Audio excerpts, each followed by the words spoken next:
everybody. Welcome to Cravin, our podcast. I'm your host, Stephen Fiora. I'm here with Ty the Wood Underwood, my co-host, and our tech savage, Christoph. Christoph? How you doing, Christoph? What up?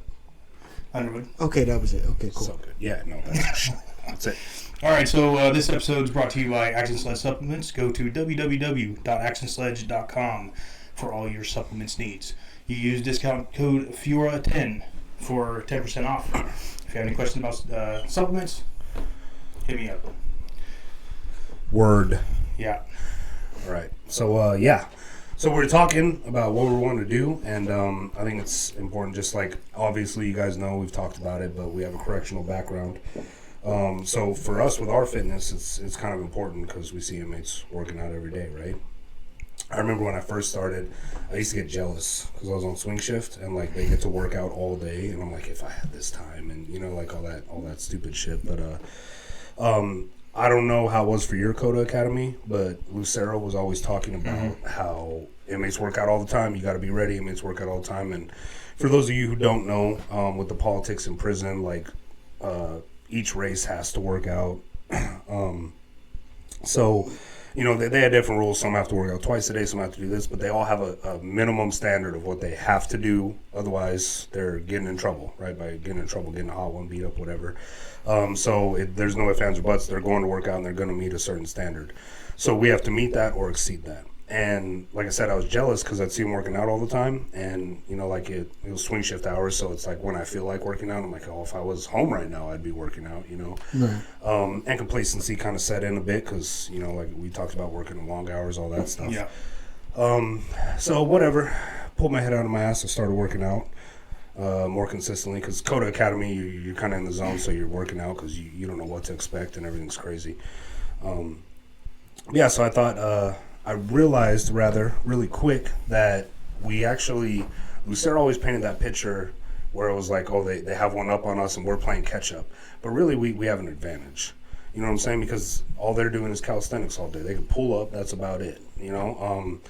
So, you know, us having weights, we can do what they do in significantly less amount of time, right? Yeah. So I thought that was kind of cool once I realized that. It kind of made me feel better, and I'm like, oh, okay, so I can beat them in less time, right? And on top of that, we got food, right? Yeah, they eat dog food, and we have like real food, you know. Yeah, but I mean, what are you trained on in the academy? Like, what's one of the biggest things? It's you kind of build that us versus them mentality, right? I mean, you're learning policy and a whole bunch of book work, right? But a lot of the stuff is us versus them. Okay, at least back when we were in Coda. Yeah. Now it's a little different because corrections has changed in the past couple of years, right? But it's that us versus them mentality. And when you have that mentality, it's like, okay, training, right? You see those inmates working out, and that's like their form of training. That's what they have to train on, is working out. They work out together. They work out. They try to work out in cadence, all that stuff, right?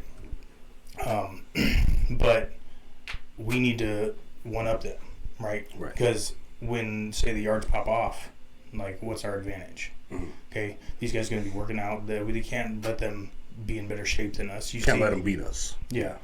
So one thing that drives me insane is, like, I mean, I pride myself on fitness, and I try to, like, we are squad leaders and when tactical, and we have to be physically fit.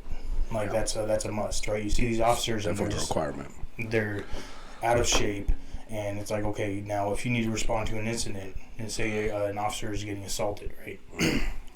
You need to respond to that. If you're walking across the yard and the yard's half a mile long, are you going to be winded before you even get there? Right. Are you going to be able to assist, or are you just going to be another body to pick up off the ground? To pick up off the ground, yeah. Yeah. You know? So, I mean, fitness is a must.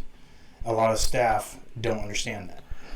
And yeah, I mean, I would think that you would have to understand that you want to be ready for that, but maybe, I don't want to say complacency, but maybe they're so comfortable with it that it's kind of like, well, that's not going to happen. Yeah. Right? I think every one of us in this type of profession should always have some sort of level of fitness, you know what I mean, at the end of the day. Absolutely. I always go by that I'd rather have it and not need it than need it and not have it. Right. You know what I mean? Yeah. So you always want to have some sort of preparation in any situation. Absolutely. I think you feel better too, right? So like when you work out, you feel better. It's easier to do what we do, and you're healthier. So it comes across that way. That's a good way to put it. I think. And what does fitness do though for you? Okay, when you're working in this field, what do you need? Confidence. Yeah. Right. Absolutely. You have to stand up strong. You have to show that command presence. The command presence, yeah. Right. Definitely. And fitness will kind of build that for you, right? Right. When you're making yourself physically fit, you're working towards that goal. You start building that confidence, that motivation, that drive, right? The discipline, and the inmates are going to see that. Okay, and they're going to be like, "Oh wow, this guy's squared away. Maybe we won't fuck with him." You know what I mean? I think they respect that because they put in the time too, so they know when they see gains, they're like, I know that dude, so he's about it, right? You know what I mean? Yeah. Yeah. So we always try to push in that direction. We always try to drive our staff to that, right? A lot of staff, like you said, complacency. There's some staff that have that at the beginning, and then they're like, okay, well, you know what? A riot or a disturbance hasn't happened since 2015. Yeah, it's not going to happen. It's not going to happen. But you know what? That one time it does, then like a lot of staff are going to be fucked. And then the staff that are actually ready and that prepared for that, they're the ones that are going to be... They're going to be stuck in the trenches. You know what I mean? They're going to be the ones fighting. It's all bad. Yeah. So I think I come at it from a point of like, I'm not so much concerned about having a six pack or I want my arms this or whatever. I just try to be functionally fit, right? In 2018, I got pretty big, like big for me. And I noticed like I was out of breath easy, things like that. Like, because all I was doing was lifting and I'm eating a lot and everything. And I liked the way I look, but it wasn't functional. So everything I do is based on being able to operate in that environment, right? Like you want to prepare for the game you're going to play. You know what I'm saying? So I'm not worried about, like I said, six pack, big arms, this, that. Like that stuff's nice if it comes with it, like that's cool. You look good, but it's just about being able to operate in that environment. And I think that maybe we're a little more cognizant of it because we're on, operators, and it's always in our mind, like, for example, I hate running. And I never liked it. I never want to do it. Anytime I start running, it doesn't matter how much I hype myself up. I could be like, I'm going to do 3 miles because I decided. Yeah, it's the devil. Cardio is a sin. No.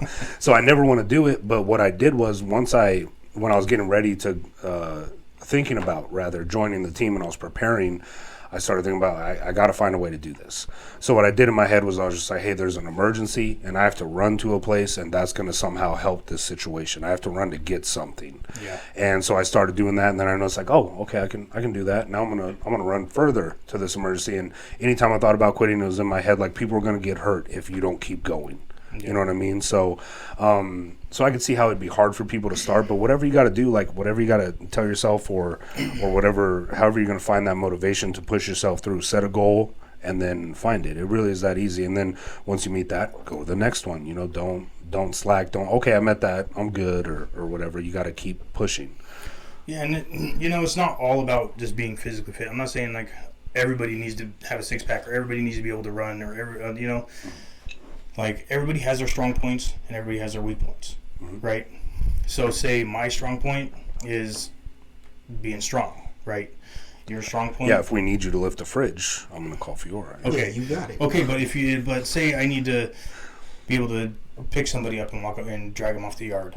Okay, say you're a good shot. Okay, you're gonna. That's a fact. We don't have to talk scenarios on that. But now you're my cover. Right, your strength and my strength, right? We're utilizing both of them. Yeah. Say somebody's not physically fit at all, okay, but they are good at verbal judo. Okay, they're good at talking situations down. Those people are so valuable. They are very valuable, right? Yeah.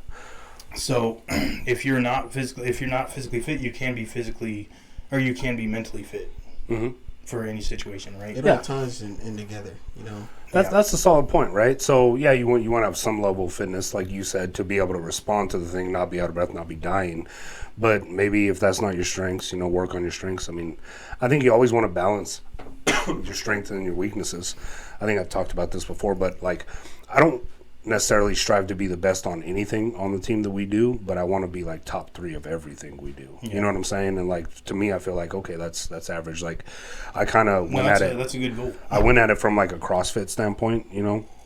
Like, so the people who do the best in CrossFit are well-rounded at everything, you know, because you can be good at one thing, but if you get an event, like say you're good at Olympic lifting, but you get an event where there's like, you know, sprints in there or swim, run, whatever, then like, okay, you're going to bomb that, and that's going to, you're not going to be on the leaderboard, you know? Yeah. But if you're pretty good at everything, then you're going to be at the top of the pack, you know? Yeah. So, yeah. Well, I mean, it just goes back to like, okay, when we do squad challenges, okay, we're choosing people for certain tasks in our squads, right? For the challenge, okay. Say I can handle OC spray very well, okay, and somebody needs to be sprayed and be able to do something. You're that guy. I'm that guy, right? Right. Or say somebody needs to. There's going to be a race at the beginning, okay, and there's somebody that's actually really good at running, right? And we're going to pick that guy for that. It's just like if there's a grouping on the yard. Okay, we're not going to send somebody in there that's not good at de-escalating situations. We're going to send somebody in there that's really good at their verbal judo, right? De-escalating situations, making decisions on the fly to be able to have those inmates go back to their housing units or whatever, de-escalate. If we send somebody in there that's just hot-headed and going to escalate it, obviously that's not the best choice. Right. And I always preach that too when we're doing drills, that like, hey, I like responders to be able to say, whatever, this person en route, Underwood en route, Fiore en route. And that way, like, it helps me know, okay, that person's going to be here. I know what they're good at. This is what I'm going to use them for. So when they get there, boom, I know what you're doing. Hey, go do this, go do that, you know what I mean? It helps. Time is of the essence in corrections, right? Like, something stupid, if you let it just be for a minute, it can escalate quickly. So we're just putting out fires quick. Yeah. You can... And you can be, like you said, you know, when you're waiting for your responders and you know who's coming, right? You could be good at just being a camera operator, right, during a situation. That's a skill, dude. Honestly. That is a skill. It's kind of an art, really. Well, I mean, when you're a camera operator during a situation, right, a lot of the camera operators, you have them get there and they're recording the wrong thing, right? When we have our camera operators there, we want them to record the inmates, right? We want them to record certain inmates, the ones that are interrogating the situation or, you know, instigating the situation, the ones that are giving direction and all that stuff, right? But a lot of then some camera operators, you're like, okay, be a camera operator, right? What are they recording? My feet. They're recording my feet. They're recording us. Me, what it's I'm like, doing. we know what yeah. we're doing. Yeah. We need to know what they're doing. Right? Yeah. But it's strengths and weaknesses. You could apply this to any job, really. Right? Say construction. Okay, if I'm not a good heavy equipment operator. Okay, you're not going to put me on a backhoe. Right. If you do, you're kind of fucked. We're probably breaking something. You know, but minor details. if I'm good at labor, you know, with a shovel, I mean, it's a skill, right? I need you to move a fridge. You got me. Yeah, but I mean, then you have that backhoe operator. He's going to be able to do a lot of shit with the backhoe that I can't. Right. Right. So it's just playing that strength and weaknesses. Right. So I think it's important. What we're getting at is it's hard to evaluate yourself honestly. But if you can do that, that's how you're going to grow as a person in general, not just fitness, but in life and live a better, healthier life, right? You got to evaluate yourself. What am I good at? What am I bad at? And be honest. And that's really hard for a lot of people, I think, you know. Especially like, you know, body dysmorphia, all this stuff where people are like, oh, I don't like this about me. I don't, you know, like you hear about people that like, all right, so you're big, but if you're looking in the mirror and you're like, I'm not big enough, like, bro, really? Like you know, Yeah, like calm it down. You're not going to get any bigger if you're. I can. Yeah, I can. Maxed out. Maxed out, dude. Maxed out. Yeah, so I think that's important, and, you know, a lot of it probably complacency, right? So you got to be aware of your surroundings and situational awareness. Yeah, you know, situational awareness, right? Yeah. Know what's going on, see what's going on, and I think people, if you paid attention to what's going on there, then you're able to to take your strengths, your weaknesses, and how can I apply that to this? Because you can know your strengths and your weaknesses, but if you're not paying attention to your surroundings and what's going on, how are you going to apply your strengths and your weaknesses to something, right? So you have to have like both sides of the coin. Yeah. You know? And one thing about, any field, right? Especially corrections. I'm going to base it off corrections, but learn from one another, right? So say I have a partner. I'm working a dorm, okay, and I'm trying to address compliance. It's not working out for me, okay. Inmates are always, being assholes. I'm always having to write tickets, and it's still not working, right? And then I have a partner, and what he's doing is working, right? The way he's talking to inmates, and they respect. He has that respect level because obviously it's a respect thing. That's a big part of it, and a big part of that is he knows a lot of policy. He sat there and took the time. He opened a book. He read policy, and the inmates understand. Hey, this guy knows policy. This guy knows his shit. He's handling it this way. He doesn't have to write tickets, and they're responding to him a lot better than me. That I'm writing tickets, doing disciplinary, all that shit, right? Right. Say that's my weakness, right? I can follow him. I can learn from him, right? A lot of senior staff, right? They build those bad habits, and it's hard to get rid of those bad habits. And what they do is they build this like negative ego, and they have a newer staff like, hey, he just got fresh out of the academy. He knows policy, and what he's doing is working better than what I've been doing for years, right? Yeah. A lot of guys, they have a problem with putting that ego aside and actually like growing more. Yeah, I think there's a certain amount of like humble to it. You know what I mean? Because like if you can't, if you know your strengths and your weaknesses, but you're looking at other people and you're not evaluating theirs, then how are you gonna grow? You know what I mean? Like, I think that I can see someone that is good at something at anything we do, whether it's security staff or not at the prison. But I'm always just like kind of, for lack of a better word, like stealing shit, right? Like I see that this person does shit really well. I'm gonna take that. I like the way they do this. I'm gonna take that, and I just kind of try to make it my own, right? Like no one is God's gift to corrections. No one comes in there and they're just perfect out the gate. Like people who have been there a long time, people like they know so much. Like they've been around, they have that experience, but they're really looking at other people and what they're naturally good at, and they're borrowing, stealing, taking that for them and molding it into their thing. And same thing about any job you could have, right? If you're evaluating someone, you're like, they're really fucking good at that, and if you're humble enough to ask them like how you do that, right? Like tickets, for example. Never a big ticket writer. I didn't like it. I didn't like the thought of like, oh, I'm gonna write a dude a ticket who's already in prison. What do they care? They're just gonna get mad anyways. It's not gonna correct things, whatever. But Allman, dude, ticket master, right? So started looking at him. He's like, he explained like, this is why I write someone up. This is the steps I go through. Once it gets there, this is what I do. How to word a ticket, whatever. And like I know his tickets always stuck. They're never getting thrown out for no stupid garbage, whatever. It's always on point. So I straight up stole that from him, dude. And he was my partner on AM programs for a minute, probably over a year or something like that. And then it got to where I was better at writing tickets than him, and I'm correcting his, like, hey, you need to do this, So they can get you on the right path, and you can take it from them, but you can also exceed that. You know what I mean? Yeah. So, you, like I said, constantly growing and moving and learning. And then in turn, like, help them grow, be accountable. You know what I mean? Like you said, you're just helping them out. Mm-hmm. Once you figure out how to write the tickets, like you said, then you can, in turn, help him. You know what I mean? That way everybody's on the same page and level. It makes the environment more copacetic, Yeah. Yeah, but what do we preach to the new cadets, right? When they're here just hitting the yard, OJT period, what do we preach? We preach, okay, you see all these officers, you're going to be working with a lot of staff, okay? Take their good habits, minus the bad habits. Leave the bad ones, right? Okay? We preach that all the time. Mm-hmm.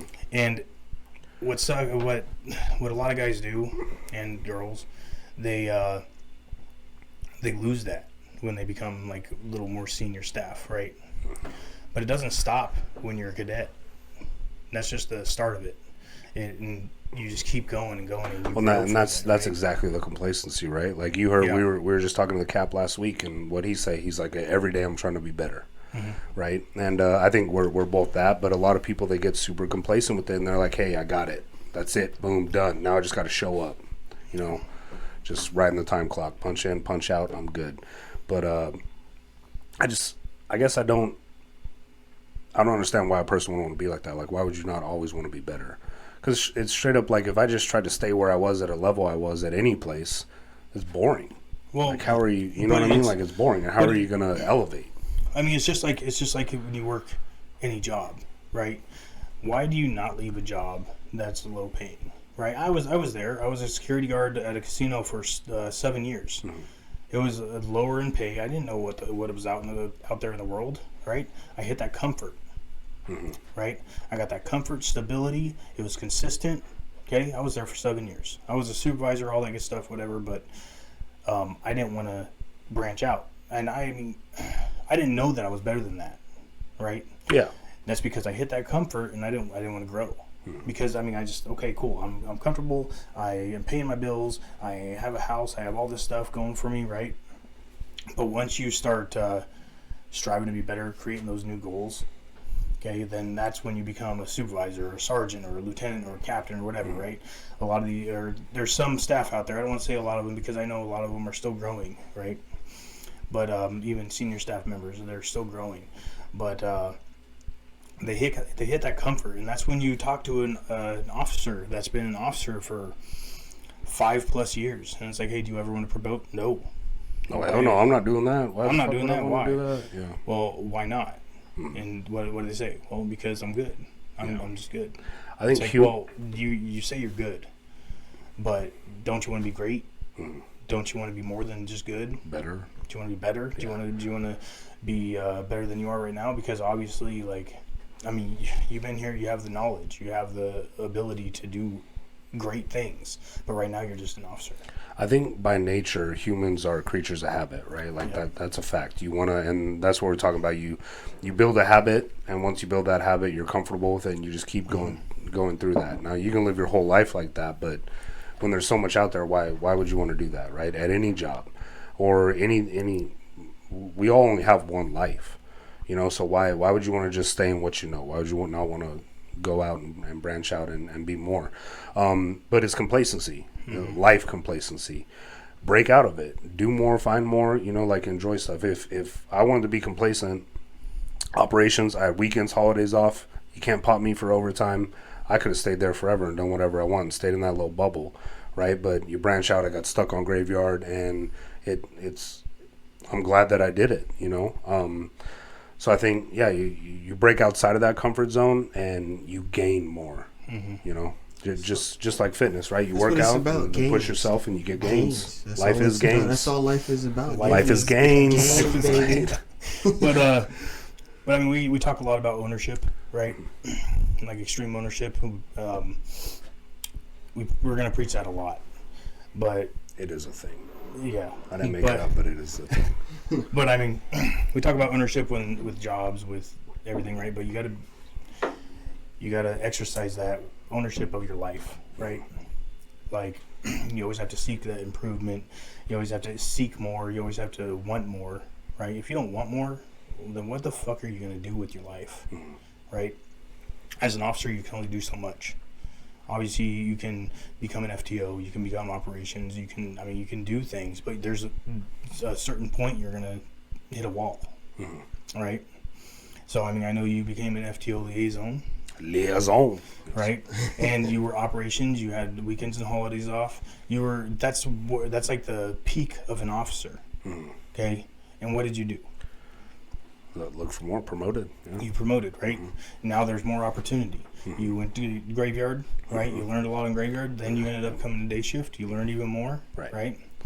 And I mean, now, I mean, I know you don't want to promote right now, and I mean, I know it's early, but right, you're learning how to be a lieutenant, right? Yeah. Because you're still learning. You're still that's your job as a supervisor, right? Any supervisor's job is to train someone to take your spot and be better at it than you were. Yeah. So yeah, I think that if you look at my career in corrections, I mean, obviously all the listeners, if you're not in corrections, you don't know, but 5 years in corrections is not a long time. No. Like, I still consider myself a baby.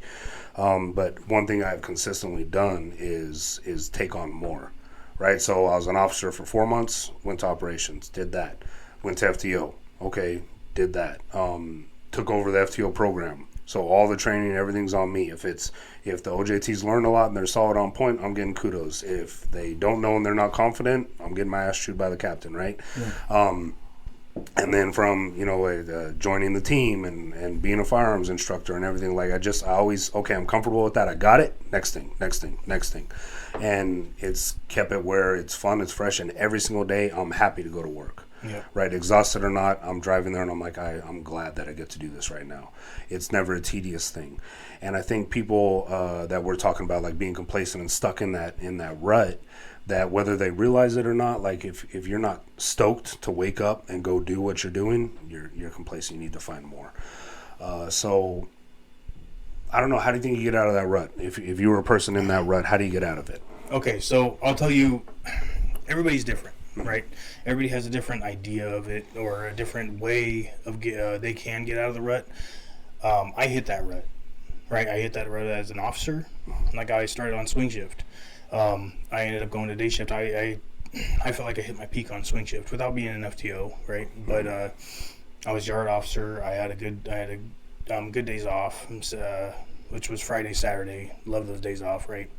And anyways, I ended up going to day shift, and I ended up being back at a floor post. And that's like when you're a newer officer, you have to earn your duty spot, right? And I did that on swings, but then I went to day shift, and I had to do it all over again, right? So I was 2 floor for like 6 months, right? I was solo 3/4 of the time, and I hit that rut, and I started noticing it when my FTO came in, and he said, and he was still on swings, but he came in and he said, "Hey, what the fuck are you doing?"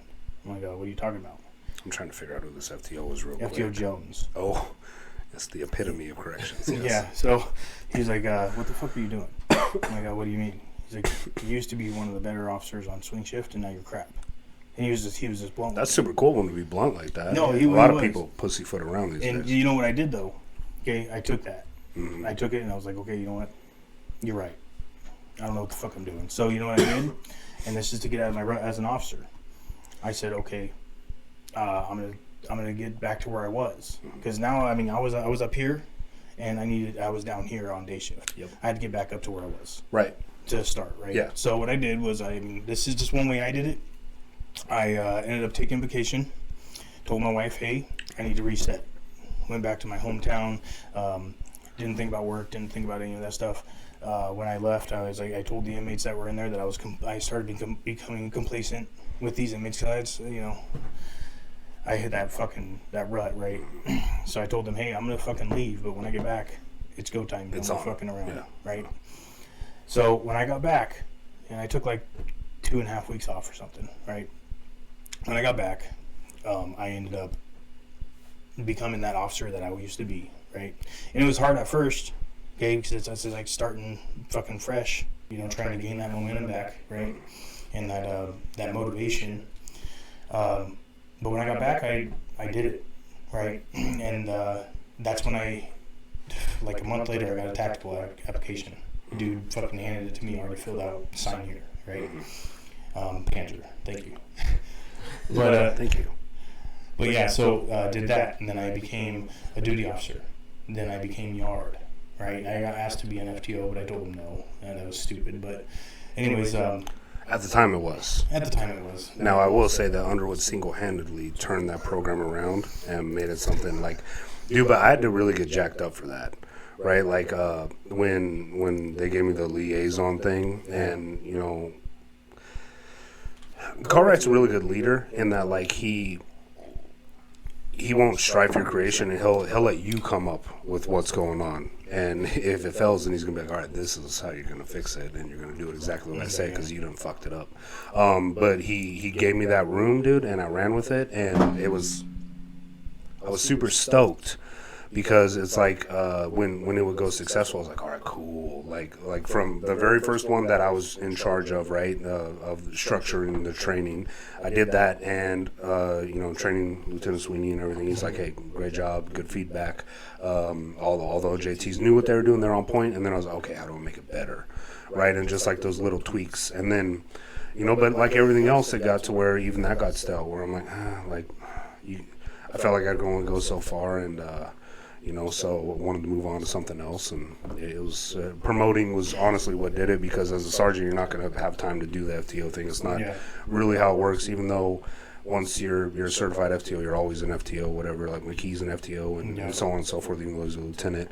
It just gets to where, like, all right, let someone else step up and do that, and Walls is a perfect choice for that, so very happy for him, and he seems to be crushing it, but that's how we all grow, is you move on to the next thing. For me, sure, I've been complacent at work, but I've always been able to recognize it. Now, before I started working there, when I was younger, I definitely get in a rut, and I don't know if I have like ADD or anything, but when I get when I get bored, it's bad, dude. Like I'll get in trouble. So I learned to recognize that, and I kind of snapped myself out of it. Just what I was trying to think of is like how do you get someone who's not used to snapping themselves out of it to identify it? Because obviously people care about their lives and they want to be happy, right? But we have to be able to identify that. So I think if you maybe this podcast is how you look at, hey, am I that guy? Evaluate yourself right now. If you're that guy or girl, then do something about it. And like you said, it doesn't have to be fitness. You don't have to go lift weights or go do a bunch of running or whatever. I don't know. For some reason, when we talk about cardio, it's always running. That's the only kind of cardio there is. It's the devil, right? I sweat every time you mention the word.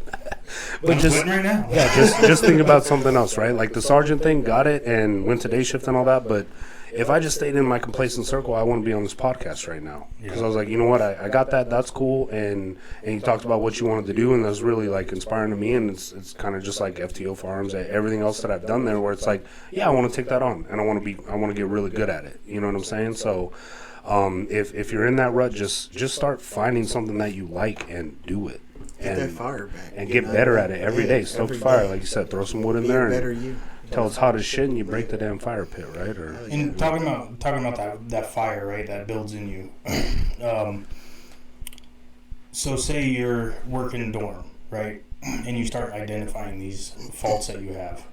Okay, get pissed off, right? Get pissed off at yourself, not at the inmates, not at all them, right? Get pissed off at yourself, and that's going to build that little fire in you, right? That's when you're going to open up a book. You're going to either start reading policy, and then you're going to start, building yourself, right? Yeah. Building yourself to be better. And then, if you're not comfortable standing in front of people and talking, right? That's the one thing that was my downfall when I became tactical, right? I saw all these members, they were being chosen to instruct, okay? So I told Caliph, which was our commander, best commander we've had ever. Sorry, Yoni. But no, Yoni's good. We'll just edit it. You're fine. We'll edit it out. No, we won't. You know he watches, dude. No, I know. No, Yoni's if you're a great operator, dude, you're fucking K30 now. Never mind, you're K39. But anyways, I told Caliph, hey, look, I want to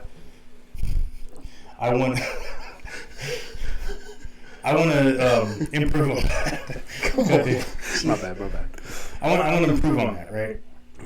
Because I saw all these operators, and they were really good operators, and I noticed, if I started instructing, I'm going to improve in those areas, right? So I said, I'm going to go out for self-defense. Okay, I didn't know anything about fucking self-defense. I didn't know anything about instructing, period. Okay, so I went out for self-defense, and I ended up doing pretty decent at that. Right, it was me and Swartz. Yeah, you're all right. Yeah, okay. No, I'm just kidding. You're good, dude. You're good. But anyway, so I started at self-defense, and then after I got decent at self-defense, then they started choosing me to instruct in TSU, and that's when I started building the knowledge in TSU in certain areas, like building entries. Like you learn so much when you're being instructed, but when you become an instructor, then you learn so much more. Well, I think you get hypersensitive because, it's almost like,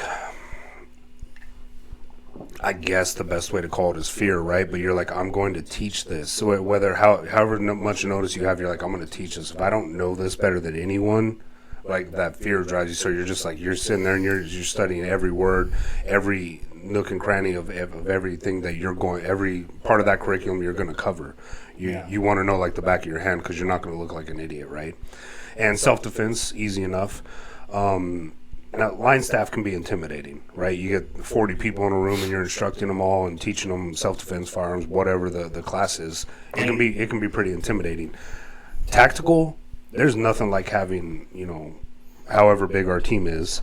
All eyes on you. Yeah, and a bunch of type A personalities of people that are straight assholes, and they're gonna tear you up if you fumble anything. Like, Now, the funny part was I thought like I did that and I didn't ask or anything, but they came at me with, you're going to teach this class. And it was a pretty basic class, but oh my God, okay. And I'm YouTubing videos. I'm coming up with dumb stuff for this class, right? Crime scene preservation, right? And I'm going to bring ketchup and we're going to make blood and like just stupid stuff that's going through my mind. Because like, you've had the class, so you know how it was taught to you, but like you want to, like I said, you want to level up and you want to be better than that. Like I know I took this class with everyone else when they did it, and now I got to do that and be more. Just like you do with breaching tools, right? Yeah. So breaching tools, very basic class. It is what it is. And the first time I got told to do it, they're like, you got to do this. I'm like, okay, cool. So like I didn't want to just talk about the tools. I started YouTubing videos of the techniques and how to do it, right? Because I feel like maybe that wasn't so predominant in the class, or wasn't really stressed in the class, but obviously that's how it functions. So we need to know how we're actually going to do it. So I covered that. You get breaching tools next, and what do? Like you make a whole fitness challenge out of it, right? Which was super fun. So we're always trying to build on each other's. Yeah. Now, so I thought if I could teach TSU, I can teach anyone. But the first time that I had to teach firearms, and there was a captain and a captain, a first GO captain, an ADC captain, and an ADC lieutenant. I've never been so scared in my life. Oh my God! And I know the class, and know the material, but that was a little intimidating. Pretty nervous. So I got through that one, and then it's just give me the mic, show me where it's at. I got this. That's like same with self-defense, right? I did self-defense I think I did it for like 2 years solid, and until I became a lieutenant. Like consistently, every class you're going to. Every single class, it was me and Swartz, and we were always training new instructors. Me and Swartz were, right? And that was our thing, right? I did it for 2 years straight, and every time there was ADC there, and Sweeney comes up and he's like, "Hey, they're going to be monitoring you." It's like, oh fuck. And you end up freezing up, and you haven't done that in a long time. You end up stumbling on your words, and you haven't done that in a long time. It's like, man, this is a whole new beast, right? Right. And TSU, but it's in TSU. It's they're fucking with you, and they'll throw jabs whenever there's any chance, right? Yeah, we do that. Yeah. So any chance they get, they're gonna throw jabs at you, right? But it's a tight family, right? Right. So it's kind of like. You can't make an ass out of yourself in front of your brothers and sisters. It's also a way of like sharpening you. It sharpens. It's a little more iron lax, sharpens iron, right? kind of thing. It's a little more lax. You know those guys know the material, and you're not lax on the instructing, but when they're fucking with you, it's like whatever. Okay, Moving on. That's enough. Yeah. But when it's like ADC there and they're monitoring you, right, and they can gar you if you say the wrong words. You know what I mean? And they're not garring you; they're garring the facility, and you're not going to hear the last of it. You can lose your instructor license. Yeah. So it's like a bigger deal, right? But that's going to make or break you as an instructor. But that's how you improve, right? And it's anything though, right? It's just like when you're working at a construction site where it's just if you're an entrepreneur or anything, right? You have your certain licenses, and if you don't meet those quotas, then you can lose them. Yeah. You know what I mean? I did. It's kind of the same when I was working construction, pretty confident in my abilities and everything that I'm building and everything. But there was just certain people that you'd work for that, oh my God, I got to be on top of this. And it's stuff you do all the time. Like I've built this patio 35 times in the last, month. But yeah, okay, like now I'm nervous. Like, you know what I mean? So, but when you face that, you always grow. So I don't know about you, but anytime that I was in that situation, I feel that fear. And I do what I have to do, and it's on point, because that's how we train, right? Like you're prepared for it, so you're going to be on point whether you're scared to do it or not, whatever. So you do it, you get through it, and then you walk away like, oh, and you grow. You get gains, right? Yeah. Gains. Yeah, gains. But Lieutenant Dan ain't got no gains. But I mean, for the staff out there that are going to be watching this, or just, I mean, anybody, if you are seeking that improvement, right? My best advice to you guys would be find somebody that's been there. Absolutely. You got to reach out. Right? Like my person, I mean, honestly, my person would be Captain Cartwright, right? At our job as of right now, right? Well, depending on what, yeah. I mean, your average, that's every just, Joe stuff with what you do. That's just for me, right? Yeah. Like, say officers, I mean, they could come up to me, they could go up to Mail. Mail has a certain way of talking to inmates. He'd be able to teach somebody something, right? Well, like you said, you want to seek out that specialist, right? So, like breaching tools. I know Schwartz taught that a bunch. So when I got it, I started texting him, "Hey, dude, what do you do? What are you thinking? What's your train of thought on this?" And he's kind of like, "Hey, this is what I've done." Christoph coming up in firearms, he's asked questions, whatever. Like, "Hey, how's this go?" But that's where it's important, bringing it back to identifying someone's strengths and weaknesses, and being able to identify them. Like, I should reach out to this person, but it's all really just about being humble. Like if you're so big headed or you're such an asshole walking around that you can kind of cock block yourself, for lack of a better word, but like where you're so opinionated all the time or whatever that you don't feel comfortable reaching out to someone, and that's a problem in itself. So being able to identify your strengths and weaknesses and know where you need to grow, then you can look to someone else. Like if I don't really have a good example right now, but if I have I need how does a lieutenant do overtime? I'm gonna go to you. Hey, how do you do overtime? What's that about? Show me, right? McKee was pretty big on that too when I first, he's really good at training. Obviously he was an FTO, so when I was a sergeant and I had a question, I'd reach out to him. Or if I know, like if it's kitchen stuff, Chavez is a bomb kitchen officer, right? His kitchen was immaculate. So hey, how does the kitchen do this, right? And you use your resources. That's all it is, man. It's not hard. It's networking, you know what I mean? You know who's good at what, and you reach out to them and, hey, teach me this, right? But you have to be humble enough to say, like, how do you do that? You have to seek it, right? You know what I mean? Like, I think like the overall thing about leadership and just trying to grow is searching and looking for challenges, right, that may intimidate you, and face them head on. You know what I mean? And get those resources necessary to grow and move forward. I constantly seek that, and I think that's how I summed up your 75 hard experience. But being comfortable with being uncomfortable. If you're comfortable, there's a problem. You need to find more. You need to check yourself. Yeah, you got to grow, right? Yeah. So I'm always seeking to be out of my comfort zone. In anything, it's not just fitness, like we said, but I'm always trying to be uncomfortable. Oh shit, I'm scared right now. How do I do that, right? And I think a lot of people have a problem with that, just admitting they're scared in a situation. It goes back to that put your ego aside, right? Check your ego. It's a good chapter. Yeah, it is. That's where I got it from. But yeah, no, you put your ego aside, because I mean you build that. Everybody has that ego, right? Everybody has it. But are you able human nature to have it? Yeah. And are you able to set it aside to improve, right? It's just like when I first became a sergeant, okay? First start drill. Okay, didn't know what the fuck I was doing. I did it as an officer, right? I wasn't like a firearms instructor or anything that actually like instructed that. So first start drill, if there was a senior officer there that knew how to do it, or if there was a sergeant there, right? And what am I going to do? And, hey, if I do anything wrong, let me know. If I need correction, let me know, because that's how you grow. Even if it's an officer and he's like, hey, I'm just letting you know, this is how we should be doing it. You know, right? I'm not gonna say, okay, well, I'm your supervisor. Don't talk to me. Don't tell me what to do. It's good that that even as an officer, you know, they can approach you and you're able to accept that advice. Yeah. You know, regardless of if they're at your level, you know, or not. You know, absolutely. That leads interpretation. Look, I hate Surbat control. You know what I mean? I have no idea what I'm doing in there. I got put in there one time for 4 hours, and they're like, "Yeah, just experience. Underwood, we're good. Why don't you go do something else?" You know, like, okay, thanks. Yeah. So I hate it, but you know, I know people that are really good at Surbat and can do it with their eyes closed. So I'm gonna ask them, "Hey, how does this work?" You know.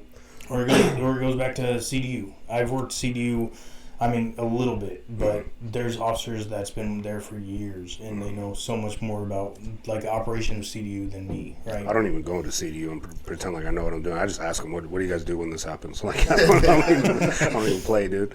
But I mean, that's just strengths and weaknesses, right? That's one of my weaknesses, so I'm going to go to somebody that has that strength. Right, like Doze, he's been there for years, right? Such a strong resource, dude. Honestly, I still go to him with stuff. Yeah, definitely. But I mean, that's just like as a lieutenant, right? I'm gonna Dell. She's really good at talking to the population, right? Dealing with the population. Okay, so if I'm gonna go somewhere and I have to deal with that's my favorite thing about Dell. Just a pause. Hey. It's not hey, it's a. Yeah. But I mean, she's really good at talking to the population. So if I need to go talk to the population, like there's a grouping or something, right? It's like, okay, Dell, me and you, let's go. Yep. And I mean, obviously, they're going to want to talk to me because I'm a lieutenant, because the bars. Command presence, right?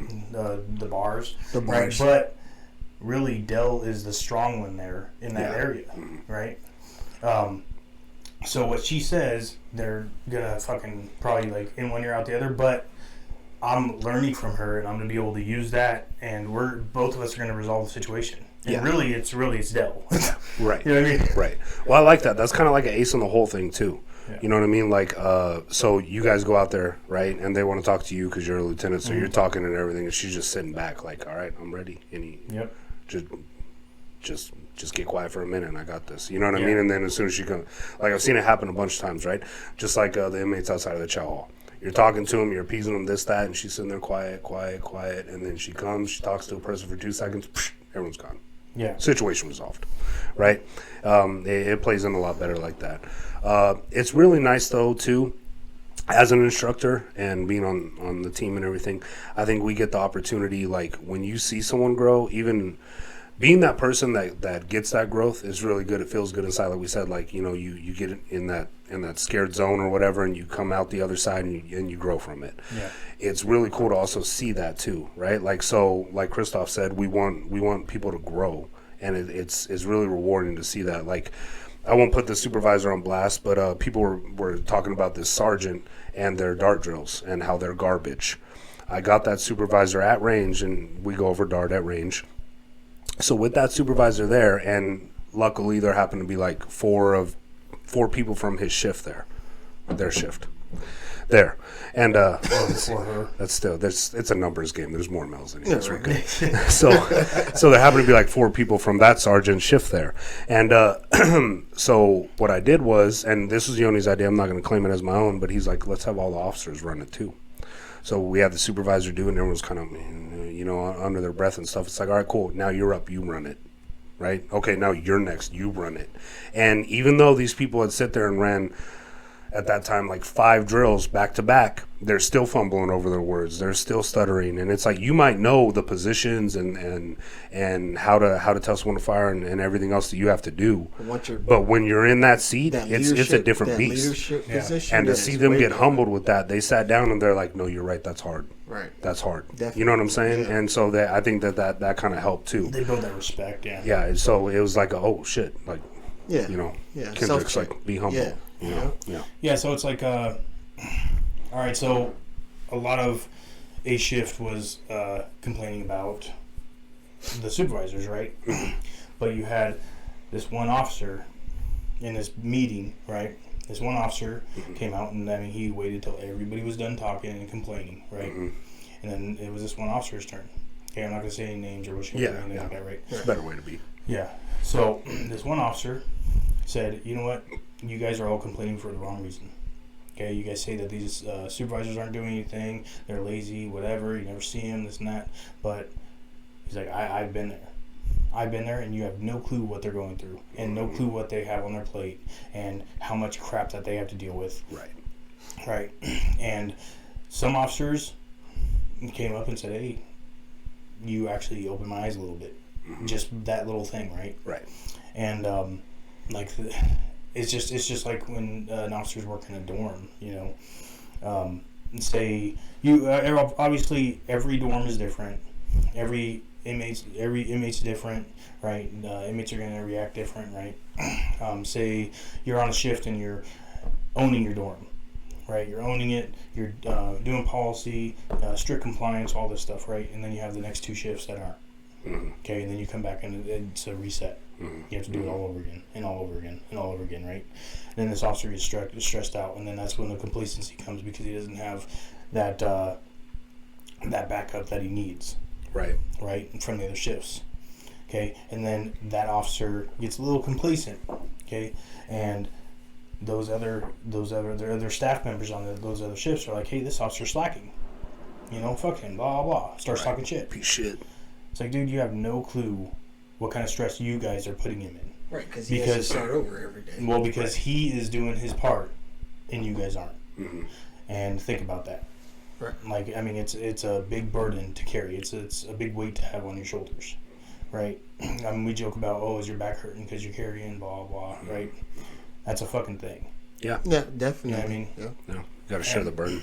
Yeah. I mean, if you're that guy, and if you think about it, like, oh, hey, this dorm's in compliance when I get here, and I'm half-assing compliance when I get there, right? And that's because that officer before you did their job, and now you're not, and he has to reset the next day. Yeah. And now you're dragging him down when he's trying to improve. Well, not only that, but like, you can have your finances on point. You can have your fitness on point. You could be you could have all your stuff squared away, not be complacent, constantly growing. But you're not a badass unless you're lifting other people up, right? So you don't know what other people are going through, and to judge them for complacency or whatever in life, you have no idea what they're going through. So if you're not fucking lifting people up, then you're a piece of shit. Right. You know what I mean? Like that's how I see it. So I can have my stuff on point, but if I'm not helping others, then what's it all for? What are you doing, right? Because we're all here together. Like I said, we got one life. We're sharing it. Yeah, we're sharing. So lift other people up. And if you're on point and like we talked about, evaluate yourself. You're not complacent. Okay, good. You're good. How are you helping others? Because if you're not, then you're complacent. Yeah, and that's a good point. If you're trying to lift somebody up and it's not working, like say you're at this level up here, right? Mm-hmm. And you notice your partner is down here. Mm-hmm. Okay? And you're still up here and you're still motivated. Oh, yeah, I'm going to go do this, and that person's not following you, right? It's not a bad idea to try to meet him at his level and to build him from there. Yeah. Right? Absolutely. And to lift him up. Right. Instead of like, here, oh, it's not working. I can't work with this guy. He's not at my level. I'm trying to get him there, but I'm staying at this level. Right. No, sometimes you have to go down there and you have to pick him up. Step by step by step. Okay, cool. You know what? Let's see where you're at right now. I'm going to follow you. Okay? Instead of you trying to follow me when I'm way up here, I'm going to follow you. Okay, cool. I followed you. Now I see that you can do this, and it's just a small improvement. Mm-hmm. Let's do that for 3 days, a week. Cool. Now let's do this next improvement, and then the next one, then the next one. And that's how you build somebody up. Yeah. If they can't just like raise up like you want them to. Right. I mean, there's different. They're just in a coma. Oh, I woke up. I'm good now. Yeah. But I mean, there's different opportunities out there, right? There's different opportunities out there for you to. Yeah, I mean, there's one thing you being great for yourself, and there's another thing being great for somebody else. Well, I think that's where a lot of hatred comes from, is a person feeling like I'm squared away, I'm doing what I should. Why isn't everyone else on my level? Right. But what is that? You know what I mean? Like that's weak. You see it all the time too. Like when someone's at or isn't at a level that you believe that they need to be. Mm-hmm. I know you guys see it as supervisors. I see it as an officer. Even though I work in CDU. People just like, all right, well, he's not doing this or she's not doing this, so I'm just going to walk out. If your duties, you're like, yeah, I'm not going to work with that person because they're not doing it this way. And instead of checking yourself, be like, you know what, let me just stay in there for a little bit and try to work with him, see where he's at.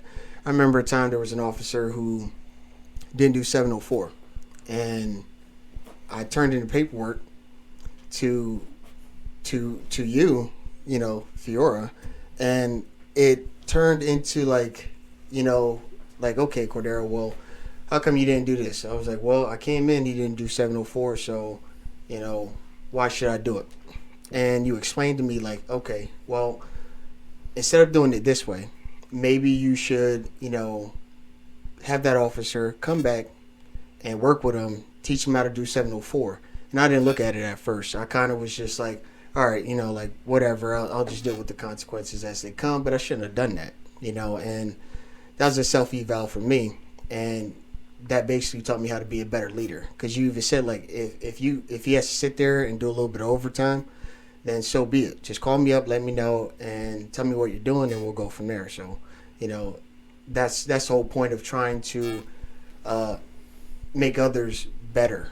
You know what I mean? Make others a better leader, because that taught me a lot. You know what I mean? So I try to have that as a focal point in anything I do. If I see something wrong, you come to mind, and I'm like, all right. You know, sometimes, you know, you come in, you get kind of complacent. You're like, oh, God, now I got to do this. But, you know, at the end of the day, if I come back the next day and I'm working that post with that officer, guess what? That 704 is done. You know what I mean? And it's done the right way. So I think that's something that we're used to being on the team. That other people don't have, and you know that's not for everyone. That's fine. Like you said, there's plenty of paths you can go, right?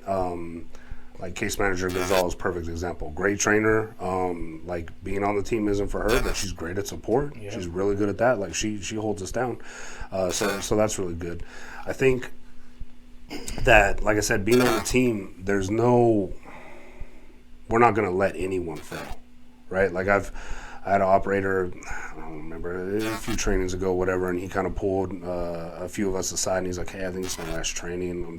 I'm not where I should be, this, that, the other. And, you know, they did a nice talk and everything. He's like, I don't know. And I was like, how about you go put your fucking bag back in line and stand there and shut the fuck up and do what we're supposed to do, right? And that's all it took, right? So there's different ways to reach people, but failure's not an option, okay? So I just think that I think everyone's going to live a better life if you're helping other people, you feel better about yourself, and it pushes you more, right? Like, if you're motivating someone to do better, then how are you going to eat a fucking Oreo and watch Netflix and chill? You know, like, you want to push it because you're like, hey, I'm building this person up, and it motivates you. Like, you're going to get stale. You could be a total badass, and if you're not helping other people, you're going to get stale and you're going to get complacent. Right. That's all there is to it. Yeah. You're going to be comfortable with where you're at. I'm good, everyone else sucks, and that's how the complacency happens. But when you're lifting other people up, that's going to motivate you too, right? Because everything's a competition, right? I learned that in the TOA Academy. Well, it really drove it home, right? I probably knew that, how you were talking about motivation and everything. I had this memory in my head with my dad, and we were throwing the baseball, and he would sit there and he would start to talk shit to me, and I'd get mad and I'd throw the ball because I want to fucking hurt his hand when he catches it in the glove, right? And he's like, look how much harder you're throwing. Like, you had that the whole time. Why, throw the fucking ball, get it done. So that's a big thing. And then in the TOA Academy, we were all smoked, and it was like 3 o'clock in the morning. We got caught out with like 4 hours of sleep, and we're running the obstacle course, and we're going through the motions, right? And so Lucero came up and he goes, look, person that does this the fastest gets to go home. You will not believe how fast we're doing that fucking obstacle course, right? What's the change? We're competing now, right? So if you're lifting other people up, it gives you someone to, oh shit, they're going to catch me. I got to go. I got to keep going. I got to move. I got to progress. So, yeah, I don't know. So, I just want to hit another point real quick. When you start hitting that wall, right? And everybody has their bad days. Everybody has their down days where you're like, oh shit, I didn't get much sleep last night, or I just don't feel like doing shit today, right? Well, you have a fucking job to do. Like you said, there's no room for failure in any profession. If you want to be successful in anything you do, then there's no room for failure. There's no room for, oh, I can't do it today, right? It's just do. There's no try. There's nothing, none of that, right? That's when you start building that discipline. Okay, motivation's always gonna be temporary, right? You can always have that self-motivation to push yourself a little bit more, right? In that one little area, okay? But that's gonna be temporary, just for that little area. But those days where you don't feel like doing it, right? That's when discipline comes in. You're like, you know what? I might not feel like it today, but I'm not going to just go through the motions. Today, I'm going to strive. It's like when you're in the gym. Okay, I don't feel like going to the gym today. And you get there, and you're groggy, and you're fucking like, I'm just going to go through the motions, right? Those, 3/4 of the time for me, those are my best gym days. Yeah. You know what I mean? That's when I push myself even harder. And it's not because I'm I'm like, I'm going to push myself even harder because I don't feel like doing it. No, it's just because, you know what? Fuck that bullshit. Okay? I'm disciplined. I'm not going to fucking let this hold me back. Right? That ends up being the best day I had all week. Right? It's just like at work. Okay, you feel like, oh, I'm not going to do it today. You know what? If you push yourself past that, you're going to build that. You're going to notice that discipline, and then nothing's going to faze you. It's that walking away feeling that we talked about, like with instructing, where you face that fear, and whether like, okay, so I'm tired. That's not really fear, but it's kind of the same thing. If you push yourself through, right? Like as corny as it sounds, I know it's gone around. I've heard a bunch of times from all kinds of different sources and outlets, but you know, I've never left the gym and been mad about my workout. But that's a real thing. You go there and you're like, I don't want to do this, and then you just start going through it. You get through it, and when you leave, you're like, I'm fucking glad I did it. Right? Same thing with work. I'm fucking glad I did it. So pushing yourself through that class that is scary, you don't want to teach it. I'm fucking glad I did that because I did. You know what I mean? So if you guys can take anything away from this, evaluate yourself, be honest about your strengths, your weaknesses, look at other people, look at their strengths and weaknesses. Don't look at their weaknesses as a weakness, but how can you help them? Look at it as a challenge. You know what I mean? Yeah. Like look at it as something that, you know, can elevate yourself. Attitude, you know, it reflects your elevation, how high you can go in life.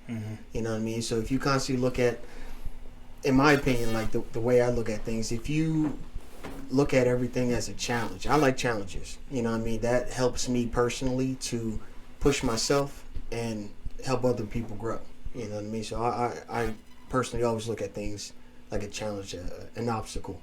You know what I mean, if you will. So if you seek that improvement constantly, right, and you start finding your faults, and I mean you're always trying to improve. We talk about this all the time at work, on the podcast, everywhere. Right? You're always looking back at the day before and trying to do better than that. Right? Like yesterday. How was I better today than yesterday? How am I going to be better tomorrow? Right? You're always looking for that. Right? You guys seek that, and you're limitless. You will surprise yourself. You will find new peaks in life, and you guys will succeed more than you ever know, right? If you're hesitant on promoting at any job, right? And then you're like, you know what? I'm just going to try this. Or starting a new job, whatever. Or starting a new job, right? New career. You know, that's scary as fuck because you know your money's consistent this way. I don't know if that new thing will work out. What if I don't get along with those people? To step outside your comfort zone, right? Like in corrections, we have a saying, right? Bitch if you don't. right. Life is just a giant bitch if you don't. Right. You know, like, honestly. No, it's true though. I mean, you guys will surprise yourself, and if you guys need any help at all, you have people to look to. Like you really do. Hit us up. We're here for you. Facebook, Instagram, right? Where you at on Instagram? Yeah, I will actually put the Instagram handles on here, so you can click the links, and we'll put them in the. Boom. Yeah, we'll put all of our tags in the bio, so you can click on them. You can follow us on Instagram. You can find us on Facebook. We're here for you guys. We're here to help. We're here to improve everybody, not just ourselves. Right. Definitely. So, anyways, so if you guys got anything from this podcast, share it, talk about it. If a conversation comes up and it's around this area, or if you think about this podcast or think about what we're talking about, mention it, share it with others, help us grow, help everybody grow, okay, in their job, careers, whatever. But thanks for listening. Subscribe, hit that little bell, so when we post new content, it'll pop up on your phone. And Ding. Yeah, anyways, so thanks for listening, thanks for the support, and yeah, you got anything, the wood? No, man, nothing we didn't say, right? So like you said, like it, tell your friends about it, share it if something resonated with you, let them know, and that's it. We're here for you guys. Hit us up. Peace. Later. That's your crew. That's your cue. What happened? Christoph, Go ahead. turn it off. You could stop the video now. Just You're fired.